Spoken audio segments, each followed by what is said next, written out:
Hi welcome to my Rubik's cube channel. ఈరోజు మనం 3x3 Rubik's cube first layer ఎలా చేయాలో ఆల్రెడీ ఒక వీడియో చేశాను, నా ప్లేలిస్ట్లోకి వెళ్ళి చూడండి.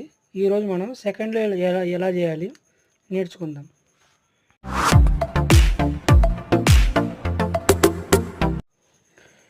సెకండ్ లేయర్ చేసేటప్పుడు కొన్ని ఫార్ములాస్ ఉంటాయి. ఫస్ట్ వచ్చేసి మీ ఏదైతే ఫస్ట్ లేయర్ చేశారో ఆ టాప్ కలర్ అనేది కింద బేస్కి వెనక్కి తిప్పేయండి, కింద పెట్టుకోండి.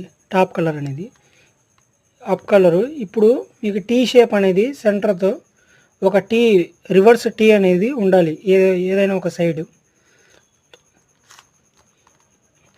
ఈ టీ షేప్ ఫామ్ అయినప్పుడు పైన కలరు ఈ కలర్తో మ్యాచ్ అవ్వకూడదు. పైన కలరు ఈ కలర్తో మ్యాచ్ అవ్వకూడదు. ఈ కలర్ సైడ్ కలర్స్ ఉండాలి. అలా అయితేనే ఈ ఫార్ములా చేసుకోండి. ఇప్పుడు